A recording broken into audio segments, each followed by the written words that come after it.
اعوذ باللہ من الشیطان الرجیم۔ بسم اللہ الرحمن الرحیم۔ شروع کرتا ہوں اللہ کے نام سے جو بڑا مہربان اور نہایت رحم کرنے والا ہے۔ حضرت ابو ہریرہ رضی اللہ تعالی عنہ سے روایت ہے کہ فرعون کی اپنی بیوی حضرت آسیہ رضی اللہ تعالی عنہ کو سزا دینے کے غرض سے 4 جگہ یعنی دونوں ہاتھوں اور دونوں پاؤں میں میخیں گاڑ رکھی تھیں۔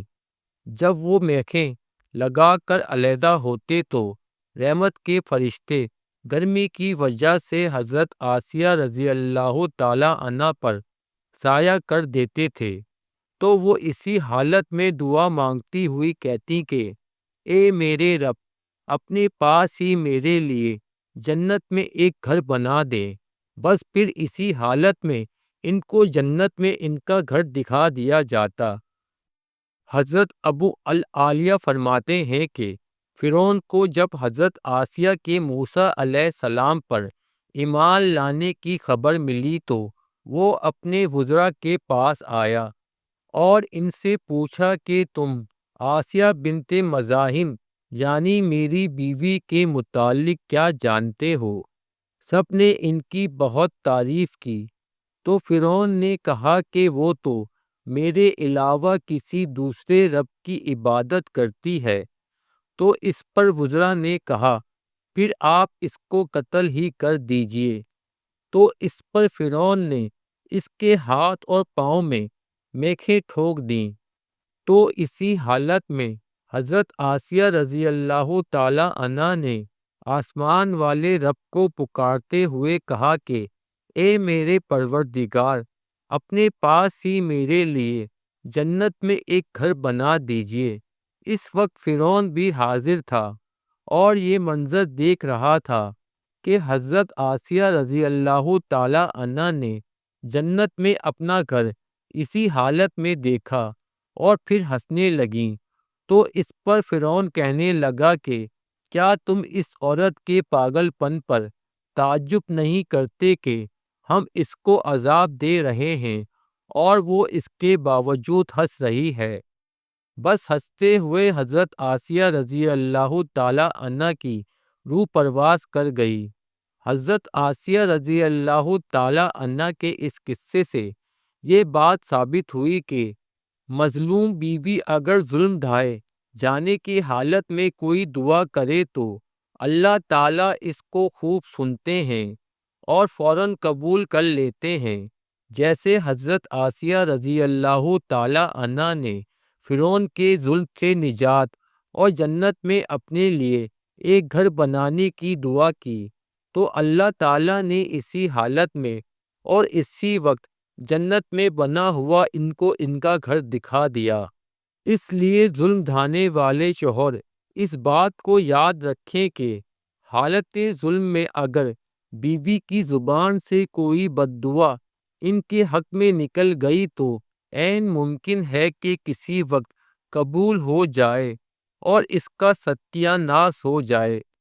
اس قصے میں ایک قابل غور اور عجیب بات یہ بھی ہے کہ حضرت آسیہ رضی اللہ تعالی عنہ نے اپنے ظالم خاوند کی سزا کی تمام جتن برداشت تو کر لیے، مگر اس کے حق میں بد دعا کا کلمہ زبان سے نہیں نکالا،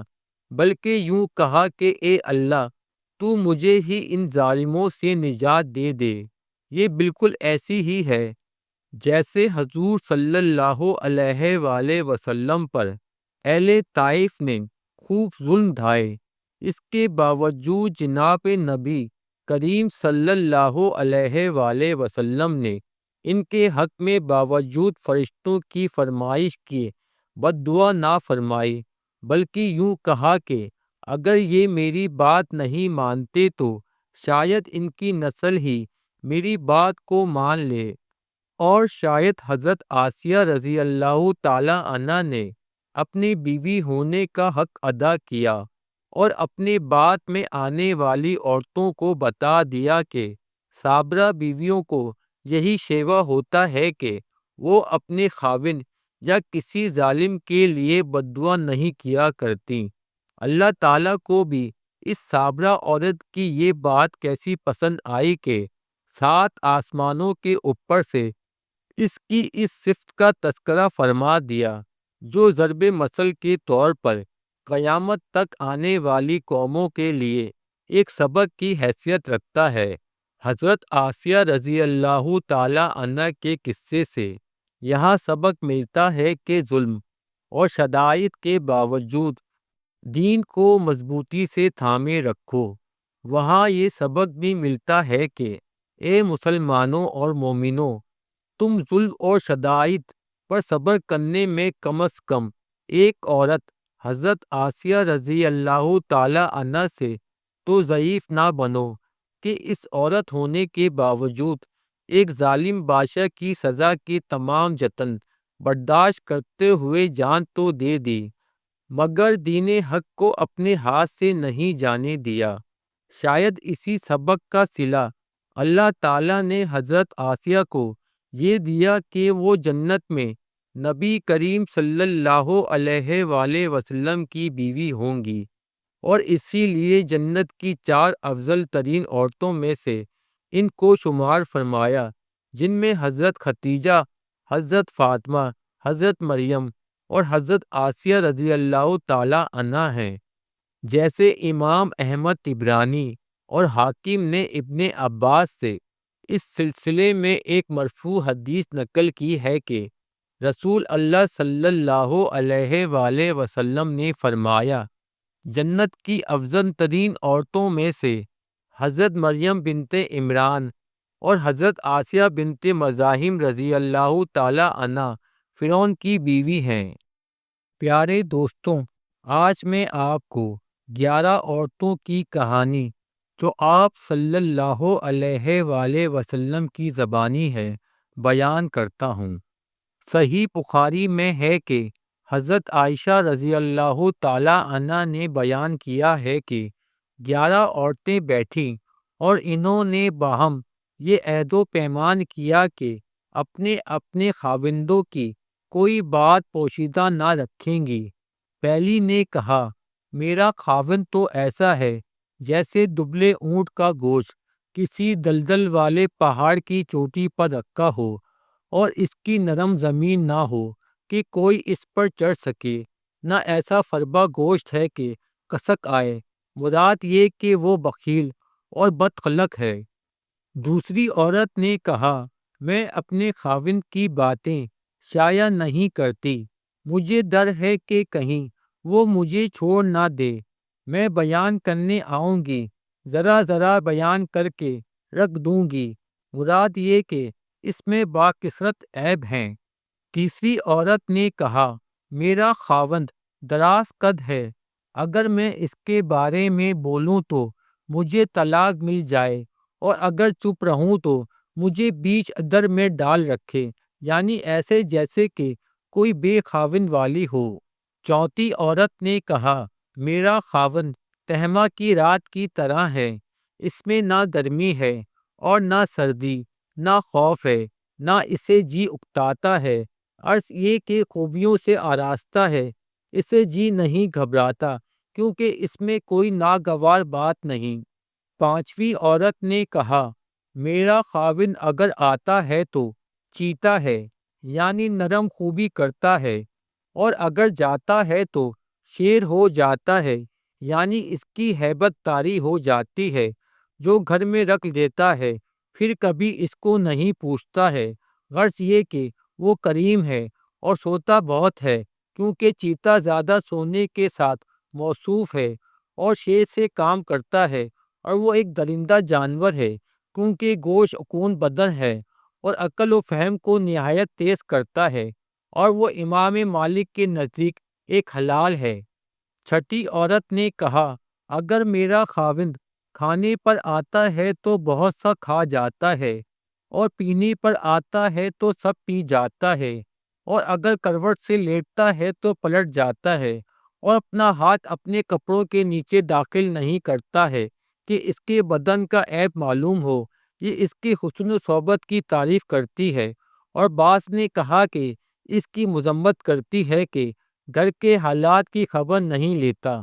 ساتویں عورت نے کہا کہ میرا خاوند نامرد ہے، یعنی انین ہے، جس کی زوجہ کے لیے علماء نے اختیار ثابت کیا ہے کہ اور احمق ہے، اور احمق اسے کہتے ہیں جو باوجود قباحت سے واقف ہونے کے بے موقع کام کرے۔ بعض نے کہا ہے کہ باوجود علم کے زر رساں کام کرے، اور بعض نے کچھ اور معنی بیان کیے ہیں۔ کہتے ہیں اس کو نووی نے روزے میں بیان کیا ہے، ہر بیماری اس کا علاج ہے، یعنی تمام لوگوں کے عیب اس میں جمع ہیں، اور کچھ دریغ نہیں کہ سر پاڑ ڈالے یا ہڈیاں چور کر دے یا کھوپڑی توڑ دے۔ آٹھویں عورت نے کہا کہ میرے خاوند کا بدن ٹٹولنے میں خرگوش کی طرح نرم معلوم ہوتا ہے، اور اس سے جنت کی خوشبو آتی ہے۔ نویں عورت نے کہا کہ میرا خاوند بلند ستون والا، یعنی اس کا مکان عالی شان ہے، اس کی تلوار کا تلا لمبا ہے، یعنی دراز قد ہے، راگ کا اس کے ہاں ڈھیر رہتا ہے، یعنی لوگوں کی ضیافت میں بہت کچھ پکوایا کرتا ہے، اور مکانی ضیافت سے اس کی جائے بود و باش قریب ہے۔ حدیث شریف میں ہے کہ ہر شے کی ایک زکوٰۃ ہے، اور مکان کی زکوٰۃ خانہ ضیافت ہے۔ 10ویں عورت نے کہا کہ میرا خاوند مالک ہے، کیسا مالک ہے، اس سے بہتر کوئی اور نہیں، اس کے باکثرت اونٹ ہیں جو چلنے کم جاتے ہیں،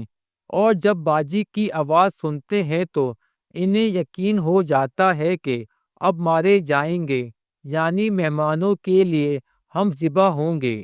11ویں عورت نے کہا کہ میرا خاوند ابو ذرا ہے۔ ابو ذرا کا کیا کہنا ہے، اس نے تو زیوروں سے میرے کان لاد کر جلملا دیے، اور میرے بازوؤں میں فربی سے نری چربی ہی چربی بھر دیا، اور مجھے ایسا خوش کیا کہ میں اپنا جی میں پھولی نہیں سمائی۔ تھوڑی سی بکریوں والے غریب کنبے سے مجھے لایا تھا،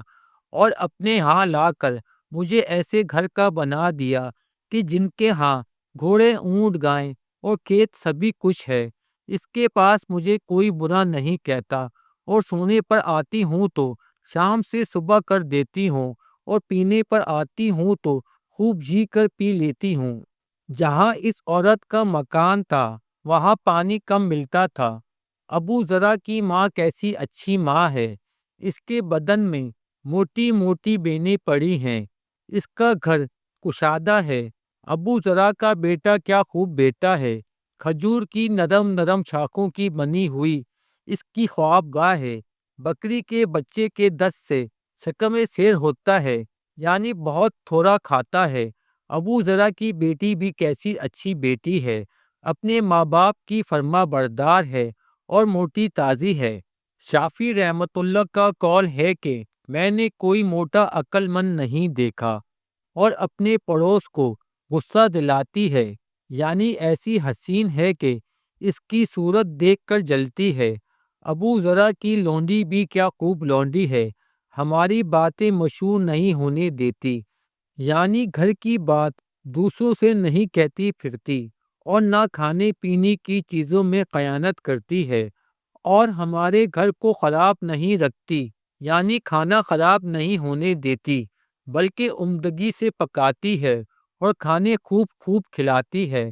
بعض نے کہا کہ مطلب یہ کہ گھر میں کوڑا نہیں رہنے دیتی، اور بعض نے کہا کہ اس کے بچے نہیں ہیں، اور محب طبی نے کہا کہ کھانے کی چیزیں کونے کھدرے میں چھپائے نہیں پھرتی۔